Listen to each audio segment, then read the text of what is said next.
श्री परमात्मने नमः। श्री वृंदावन विहारिण्ये नमः। अथ श्री गोवर्धनाष्टका। गुणातीतं परं ब्रह्म व्यापकं भूधरेश्वरं गोकुलानन्ददातारं वन्दे गोवर्धनं गिरिं। गोलोकाधिपतिं कृष्ण विग्रहं परमेश्वरं चतुष्पदार्थदं नित्यं वन्दे गोवर्धनं गिरिं। नानाजन्मकृतं पापं दहेत्तूलं हुतासनः कृष्णभक्तिप्रदं शश्वत् वन्दे गोवर्धनं गिरिं। सदानन्दं सदा वन्द्यं सदा सर्वार्थसाधनं साक्षिणं सकलाधारं वन्दे गोवर्धनं गिरिं। सुरूपं स्वस्तिकासीनं सुनासाग्रं कृतेक्षणं ध्यायन्तं कृष्ण कृष्णेति वन्दे गोवर्धनं गिरिं। विश्वरूपं प्रजाधीशं वल्लवी वल्लभप्रियं विह्वलप्रियमात्मानं वन्दे गोवर्धनं गिरिं। आनन्दकृत्सुराशीष कृतसंभारभोजनं महेन्द्रमदहन्तारं वन्दे गोवर्धनं गिरिं। कृष्णलीलारसाविष्टं कृष्णात्मानं कृपाकरं कृष्णानन्दप्रदं साक्षात् वन्दे गोवर्धनं गिरिं। गोवर्धनाष्टकमिदं यः पठेत् भक्तिसंयुतः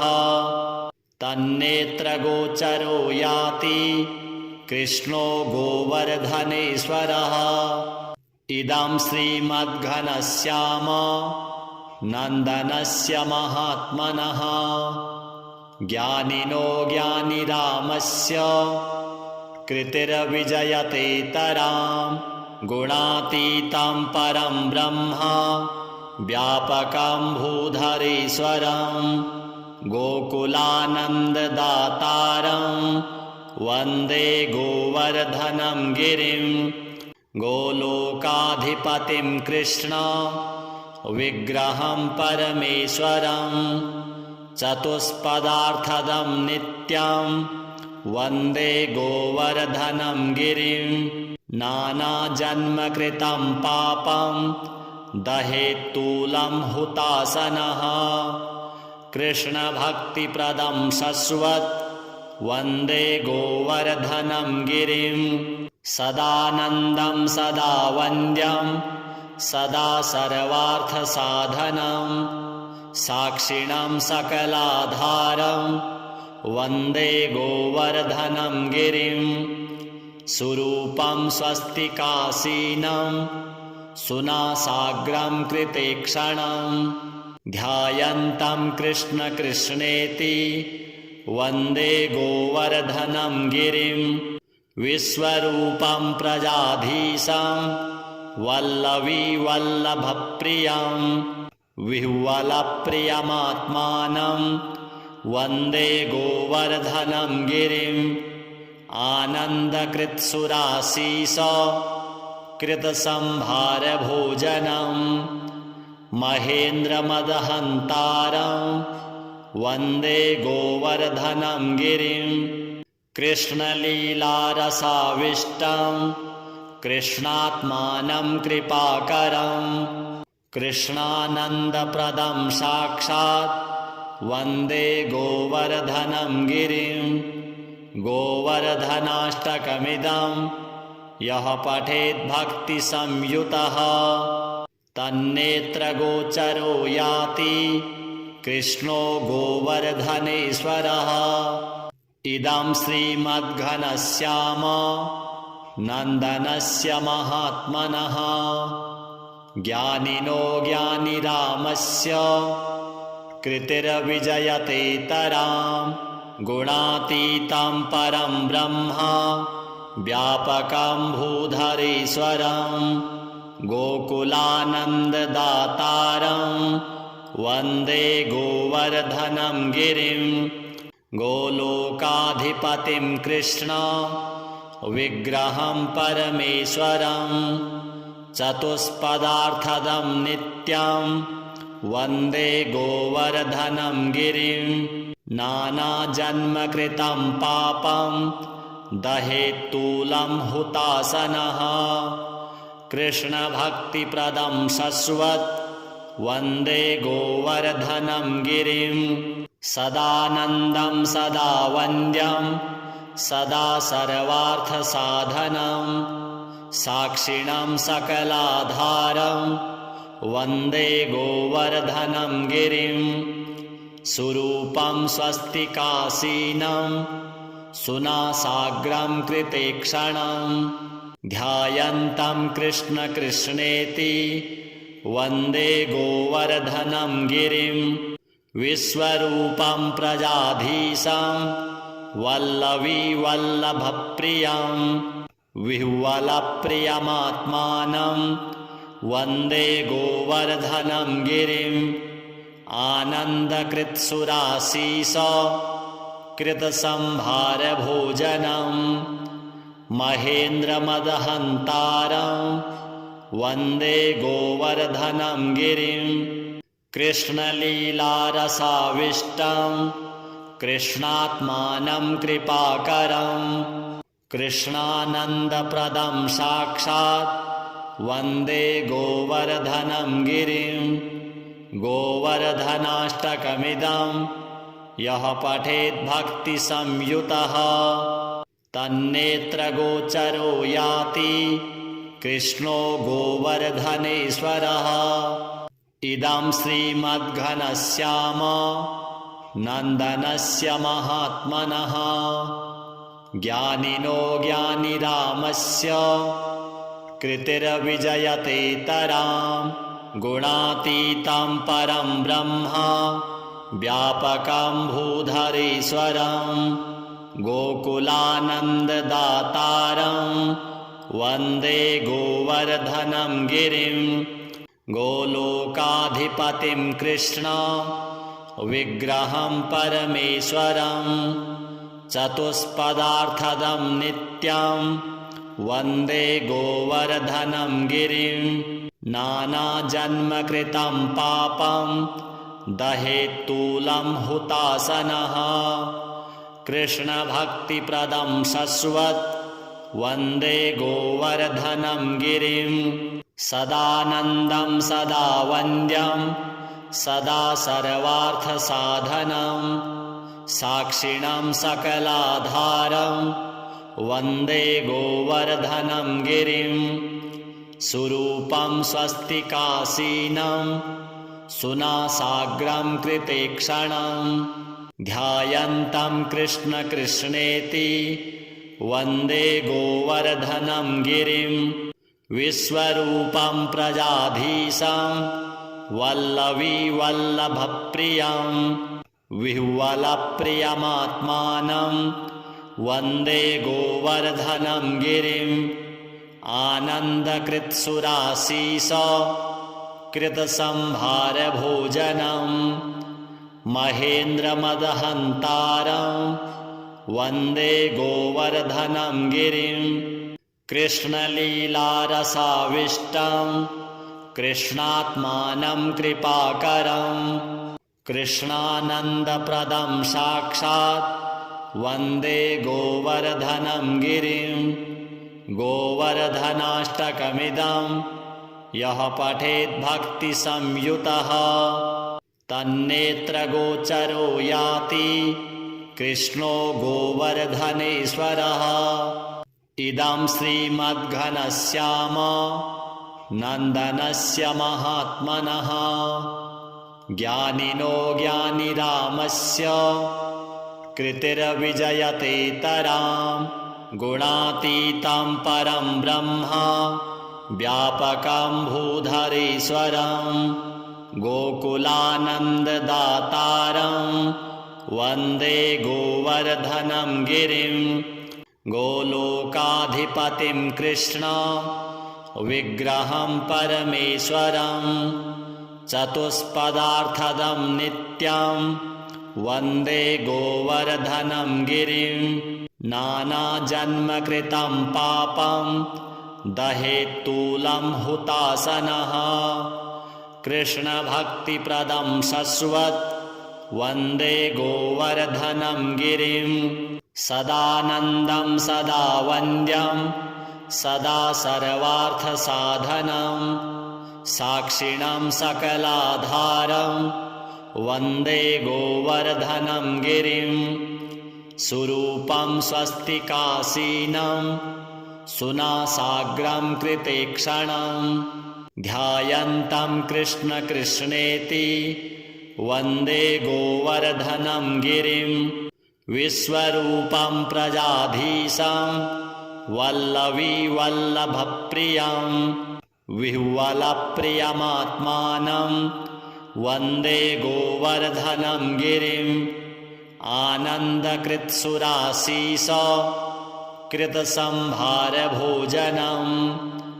महेन्द्रमदहन्तारं वन्दे गोवर्धनं गिरिं कृष्णलीलारसाविष्टं कृष्णात्मानं कृपाकरं कृष्णानन्दप्रदं साक्षात् वन्दे गोवर्धनं गिरिं गोवर्धनाष्टकमिदं यः पठेत् भक्तिसंयुतः तन्नेत्रगोचरो याति कृष्णो गोवर्धनेश्वरः इदं श्रीमद्घनश्याम नन्दनस्य महात्मनः ज्ञानिनो ज्ञानिरामस्य कृतिर्विजयतेतरां गुणातीतं परं ब्रह्म व्यापकं भूधरेश्वरं गोकुलानन्ददातारं वन्दे गोवर्धनं गिरिं गोलोकाधिपतिं कृष्ण विग्रहं परमेश्वरं चतुष्पदार्थदं नित्यं वन्दे गोवर्धनं गिरिं नानाजन्मकृतं पापं दहेत्तूलं हुतासनः कृष्णभक्तिप्रदं शश्वत् वन्दे गोवर्धनं गिरिं सदानन्दं सदा वन्द्यं सदा सर्वार्थसाधनं साक्षिणं सकलाधारं वन्दे गोवर्धनं गिरिं सुरूपं स्वस्तिकासीनं सुनासाग्रं कृतेक्षणं ध्यायन्तं कृष्ण कृष्णेति वन्दे गोवर्धनं गिरिं विश्वरूपं प्रजाधीशं वल्लवीवल्लभप्रियं विह्वलप्रियमात्मानं वन्दे गोवर्धनं गिरिं आनन्दकृत्सुरासीस कृतसंभारभोजनं महेन्द्रमदहन्तारं वन्दे गोवर्धनं गिरिं कृष्णलीलारसाविष्टं कृष्णात्मानं कृपाकरं कृष्णानन्दप्रदं साक्षात् वन्दे गोवर्धनं गिरिं गोवर्धनाष्टकमिदं यः पठेत् भक्तिसंयुतः तन्नेत्रगोचरो याति कृष्णो गोवर्धनेश्वरः इदं श्रीमद्घनश्याम नन्दनस्य महात्मनः ज्ञानिनो ज्ञानिरामस्य कृतिर्विजयतेतरां गुणातीतं परं ब्रह्म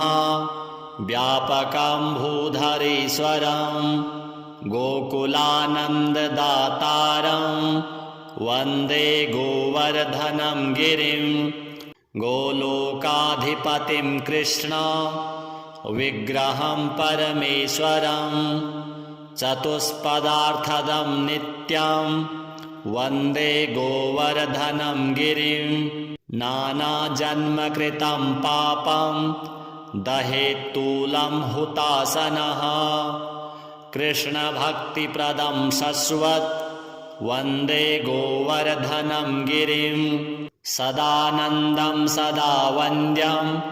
सदा सर्वार्थसाधनं साक्षिणं सकलाधारं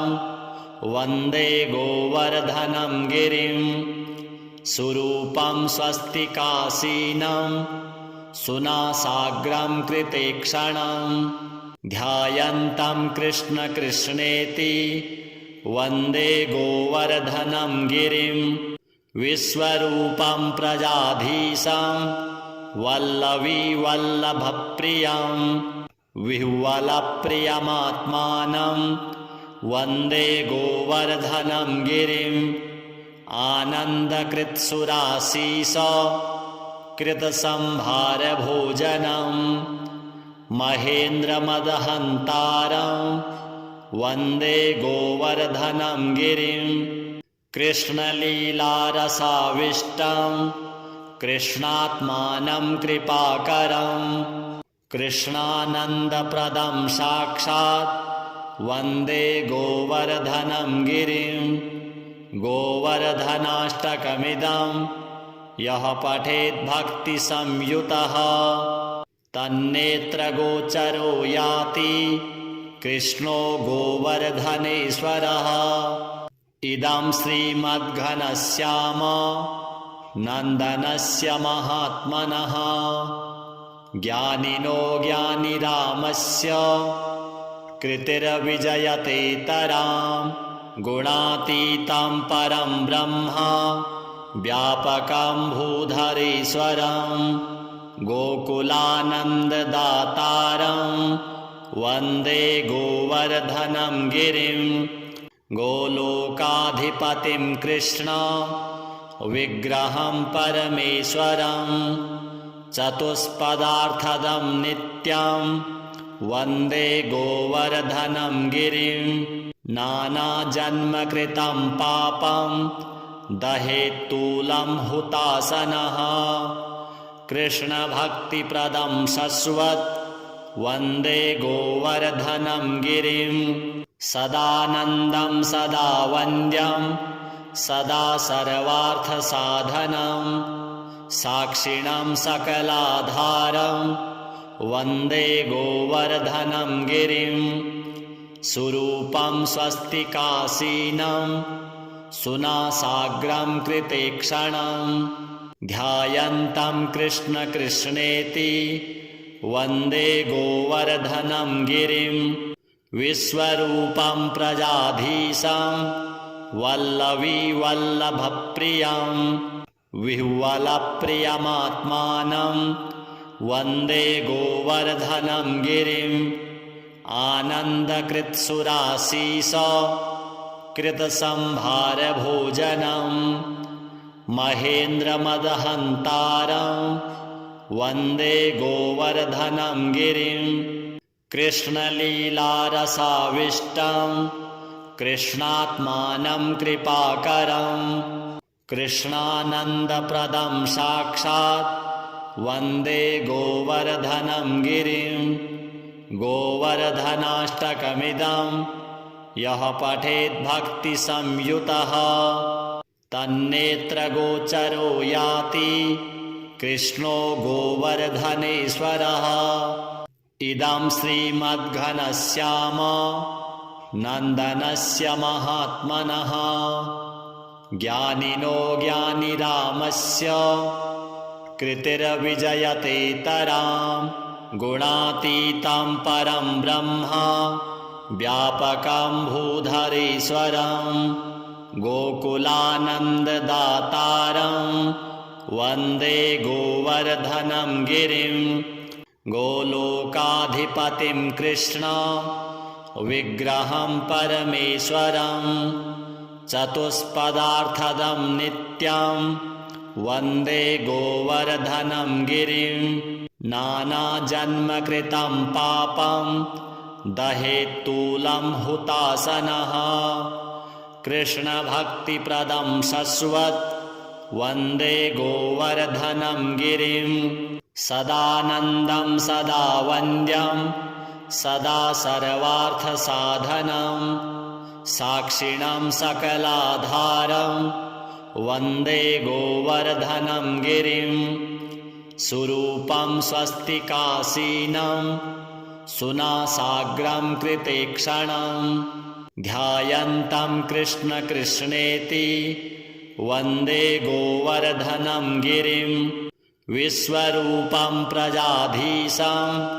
वल्लवीवल्लभप्रियं विह्वलप्रियमात्मानं वन्दे गोवर्धनं गिरिं आनन्दकृत्सुरासीस कृतसंभारभोजनं महेन्द्रमदहन्तारं वन्दे गोवर्धनं गिरिं कृष्णलीलारसाविष्टं कृष्णात्मानं कृपाकरं कृष्णानन्दप्रदं साक्षात् वन्दे गोवर्धनं गिरिं गोवर्धनाष्टकमिदं यः पठेत् भक्तिसंयुतः तन्नेत्रगोचरो याति कृष्णो गोवर्धनेश्वरः इदं श्रीमद्घनश्याम नन्दनस्य महात्मनः ज्ञानिनो ज्ञानिरामस्य कृतिर्विजयतेतरां गुणातीतं परं ब्रह्म व्यापकं भूधरेश्वरं गोकुलानन्ददातारं वन्दे गोवर्धनं गिरिं गोलोकाधिपतिं कृष्ण विग्रहं परमेश्वरं चतुष्पदार्थदं नित्यं वन्दे गोवर्धनं गिरिं नानाजन्मकृतं पापं दहेत्तूलं हुतासनः कृष्णभक्तिप्रदं शश्वत् वन्दे गोवर्धनं गिरिं सदानन्दं सदा वन्द्यं सदा सर्वार्थसाधनं साक्षिणं सकलाधारं वन्दे गोवर्धनं गिरिं सुरूपं स्वस्तिकासीनं सुनासाग्रं कृतेक्षणं ध्यायन्तं कृष्णकृष्णेति वन्दे गोवर्धनं गिरिं विश्वरूपं प्रजाधीशं वल्लवीवल्लभप्रियं विह्वलप्रियमात्मानं वन्दे गोवर्धनं गिरिं आनन्दकृत्सुरासीस कृतसंभारभोजनं महेन्द्रमदहन्तारं वन्दे गोवर्धनं गिरिं